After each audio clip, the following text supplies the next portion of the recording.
Hello students, good morning. हम लोग आज पढ़ने वाले हैं क्लास 11th में chapter number 2, right. Chapter number 2 मतलब रिलेशन एंड फंक्शन, ठीक है। तो ये चैप्टर पहले हम लोग इसके बारे में थोड़ा ये समझते हैं कि ये चैप्टर इम्पोर्टेंट क्यों है। बच्चों, ये एक ऐसा चैप्टर है जिस पर एक पूरी मैथमेटिक्स की इमारत खड़ी है, पूरी बिल्डिंग बनी है। मैं बताता हूँ, रिलेशन और रिलेशन को 12 तक ले जाएंगे, उसके आगे भी चलता रहेगा। फिर फंक्शन आता है। जैसे ही आप ये चैप्टर खत्म करोगे, आपको एक फंक्शन का पूरा एक भंडार मिल जाएगा, ट्रिग्नोमेट्रिक फंक्शन। वो भी फंक्शन ही है। बात यहीं पर खत्म नहीं होती। अगली बार हम क्लास 12 में होंगे, नेक्स्ट है क्लास 12 में सेम चैप्टर कॉमन है। पहला chapter relation and function, relation, function and binary operation, this is the first chapter. Second chapter आप बात करेंगे inverse trigonometric function, inverse trigonometric function, second chapter, वो भी फंक्शन। थर्ड मैट्रिक्स डिटरमिनेंट होगा, third and fourth. Fifth chapter differentiation function, पूरे function पे खेल। उसके बाद एप्लीकेशन ऑफ डेरिवेटिव, फंक्शन पे पूरा बेस्ड। देन इंटीग्रेशन, फंक्शन पे पूरा based. Then application of integration, function पे पूरा based. Then differential equation, function. ये 12th तक की मैथमेटिक्स में आपको क्लास 12 में 5 चैप्टर मिलेंगे जो कहीं ना कहीं इससे जुड़े होंगे, कहीं ना कहीं, ठीक। 5 तो कैलकुलस के पार्ट हो जाएंगे, और वो इसके 7 chapter out of 13 you will gate 7 chapter related with this topic. So now you can think that how much it is important. तो आज हमें यही पढ़ना कोशिश करते हैं आपको क्लियर करने की। तो यहाँ हम देखेंगे जो हमारे पास फंक्शन का जो चैप्टर है वो 2 पार्ट में, मतलब जो रिलेशन एंड फंक्शन है। So first of all we will try to know about relation and before starting the relation we must know that what is Cartesian product.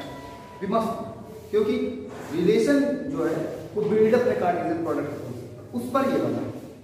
तो हमें सबसे पहले जानना पड़ेगा कि कार्टेशियन प्रोडक्ट क्या है। एवरीबॉडी नो, आप सब लोग जानते हैं कहीं ना कहीं, किसी न किसी तरीके से, पर एक बार फिर से देख लेते हैं। What is Cartesian product? Cartesian product, so this is very easy students. First of all, you all know about set. Set is a collection of well defined object. बहुत सारे डेफिनेशंस उसकी अलग अलग है। Everybody know about set. तो क्योंकि mathematics है ना, तो चैनलाइज है, कोई लिटरेचर का चैप्टर नहीं कि इसकी कहानी हेवन की थी, उसकी हेल की है, ऐसा कुछ नहीं। ये चैनलाइज है। हम एक पढ़ेंगे, दूसरा हमारा इसी पर बेस्ड होगा, तीसरा हमारा उस पर बेस्ड होगा। ये बिल्कुल चैनलाइज फॉर्म में चलेगा। तो ये जो कार्टेशियन प्रोडक्ट है उसमें सेट का रोल है सबसे पहले। तो सेट हमने पहला चैप्टर है, सेट थ्योरी हमारी पूरी एक चैप्टर है। तो सपोज कर लेते हैं कि हमारे पास एक सेट है बच्चों, एक नहीं 2 सेट है, A and B. Be any two non equality set, कोई भी 2 नॉन इक्वलिटी सेट है, any two non equality set, non equality, ठीक। नॉन इक्वलिटी मीन्स खाली नहीं, खाली होकर तो हमारे किसी काम के नहीं। जब उसमें कुछ होगा तब हम उसका यूज करेंगे, तब वो एलिमेंट वहीं पर कहीं ऑपरेट होंगे, कहीं रिजल्ट देंगे, ऐड होंगे, सब्ट्रैक्ट होंगे, घटेंगे, बढ़ेंगे। तो ये वर्ड यूज करना मतलब एकदम प्रायोरिटी में रखो इसको। ये बताना जरूरी है, क्योंकि कौन समझेगा, कुछ दिख थोड़ी नहीं रहा है, कौन समझेगा कि ये खाली है कि नहीं खाली है। So everybody make sure that the set taken by you is non equality.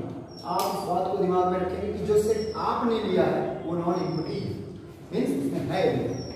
Then Cartesian product, then Cartesian product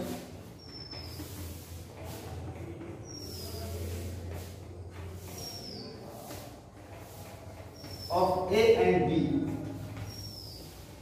is denoted as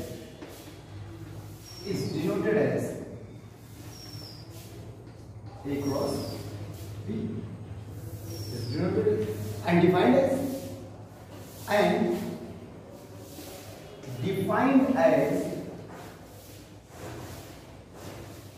A cross B is equal to x comma y x comma y such that in many book you will get this type of sign for such that x belongs to A and y belongs to B. This is the definition of the Cartesian product. If you want to find a Cartesian product of two sets, you will start from the first set, take one element of first set and make ordered pair with every single element of the second set, and then take the second one of the first set, make ordered pair, where this is called ordered pair. Ordered pair.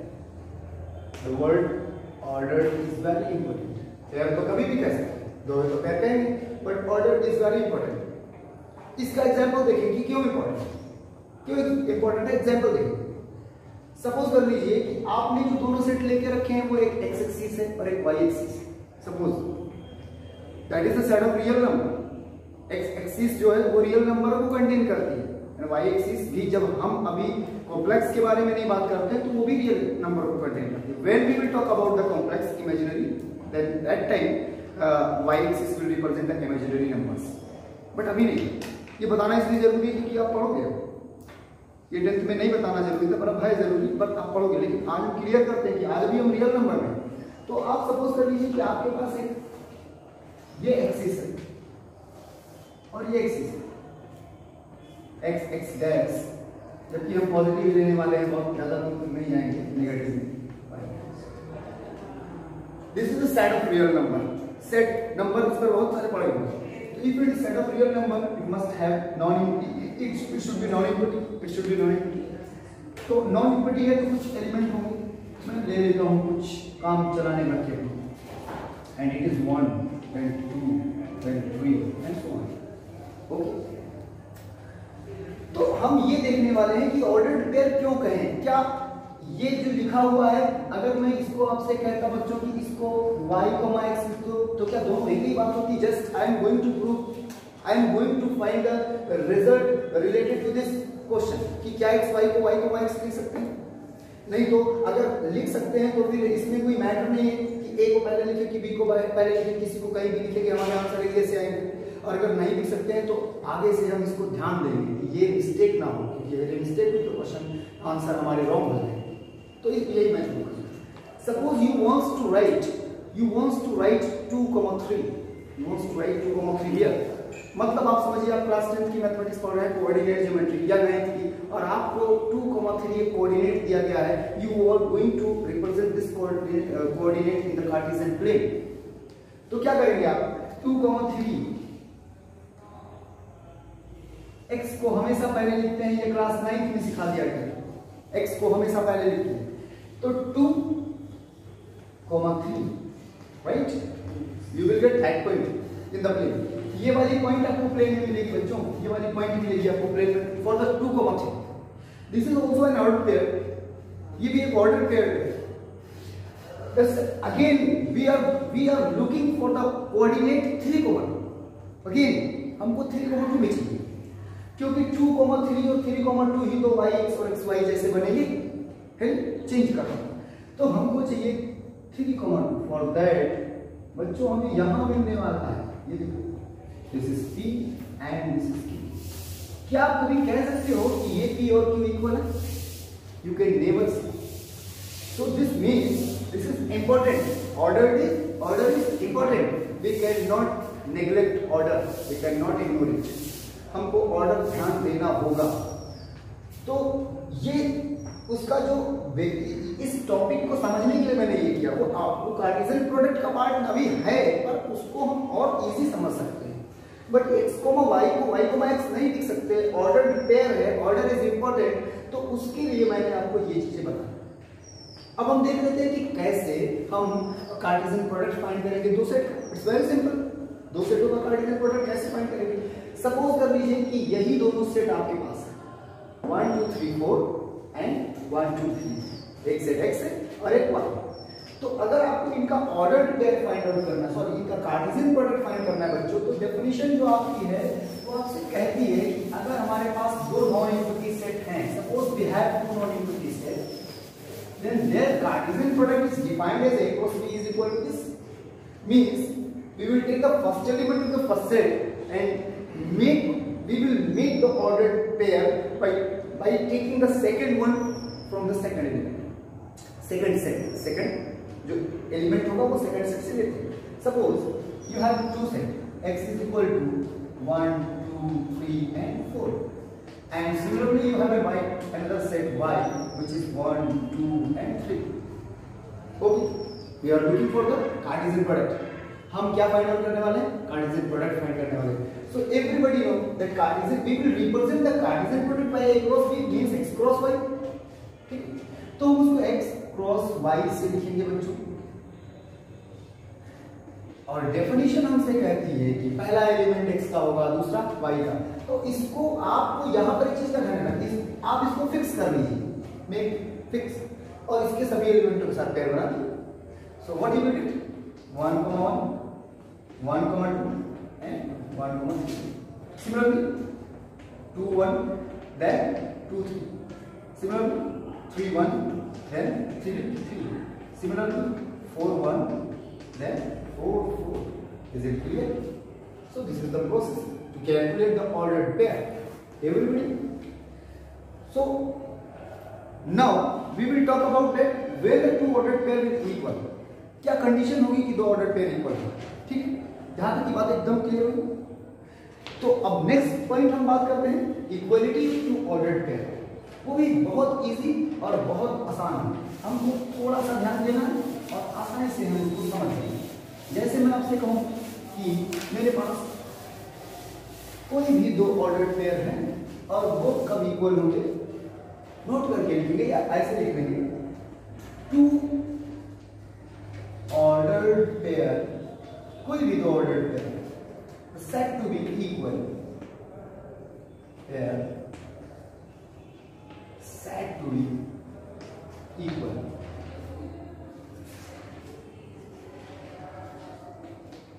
if their corresponding elements are equal. corresponding समझते हैं?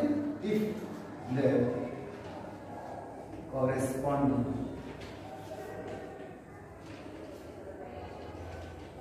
elements are equal. Like an example.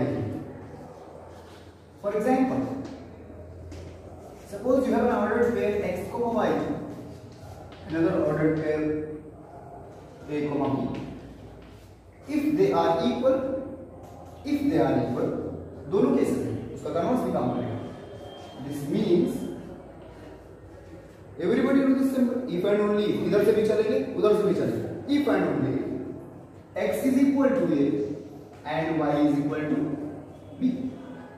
तो जब x a के equal होगा, y b के equal होगा, तो इनकी ऑर्डर्ड पेयर इक्वल होंगे.